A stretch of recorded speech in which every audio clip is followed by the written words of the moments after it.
হযরত ইবনে আব্বাস রাদিয়াল্লাহু তাআলা আনহু হতে বর্ণিত, একদা রাসূলুল্লাহ সাল্লাল্লাহু আলাইহি সাল্লাম এটি পাঠ করলেন, অর্থাৎ তোমরা আল্লাহকে যথাযথ ভয় করো এবং পূর্ণ মুসলমান না হয়ে মৃত্যুবরণ করো না।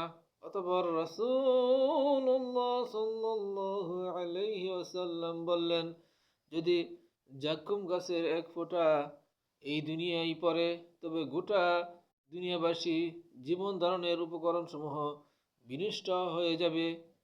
এমন অবস্থায় ওই সমস্ত লোকদের দুর্দশা কিরূপ হবে, এটা যাদের খাদ্য হবে।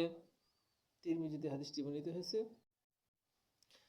হযরত আবু সাঈদ খুদরি রাদিয়াল্লাহু তাআলা আনহু হতে বর্ণিত, নবী করিম সাল্লাল্লাহু আলাইহি ওয়াসাল্লাম ইরশাদ করিয়াছেন,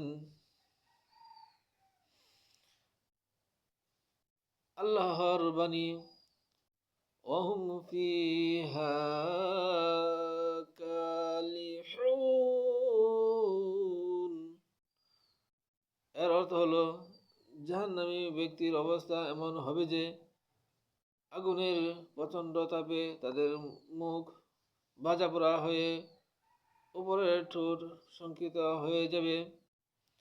শঙ্কিত হয়ে মাথার মধ্যস্থলে পৌঁছাবে এবং নিচের ঠোঁট জ্বলে নাভির সাথে এসে লাগবে।